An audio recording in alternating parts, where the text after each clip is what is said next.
আমরা সুখ খুঁজে পাই না প্রিয় ভাইরা। সুখের চাবিকাঠি সবসময় আমাদের কাছেই ছিল।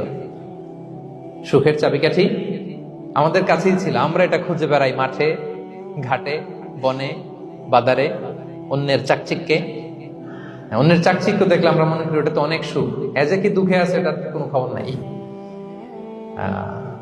অন্যের চাকচিক্য দেখলে মনে করবেন না খুব হ্যাপি, না ওটা নাও হইতে পারে। এজন্য সব সময় যে কোনো পরিস্থিতিতে আমরা শুকরগুজার হব। নিজের মাঝেই খুঁজে দেখেন কত কিছু আল্লাহ দিয়েছে। এজন্য আমার যে পাওয়াগুলো, নেয়ামতগুলো আমি পেয়েছি, এজন্য ধন্যবাদ দিব আল্লাহকে, শুকরগুজার হবো, সব সময় বলবো আলহামদুলিল্লাহ। এই ধরনের বান্দাদেরকে আল্লাহ পছন্দ করেন। যারা শুধু কমপ্লেইন করে পাই নাই, পাই নাই, খাই নাই, নাই নাই নাই এগুলো বলে, এদেরকে আল্লাহ পছন্দ করেন না। তাহলে 4 নম্বর পয়েন্টটা বুঝতে পেরেছেন? Be grateful, you'll be happy. কৃতজ্ঞ হন, গ্রেটফুল হন, আপনি হ্যাপি হবেন ইনশাআল্লাহ।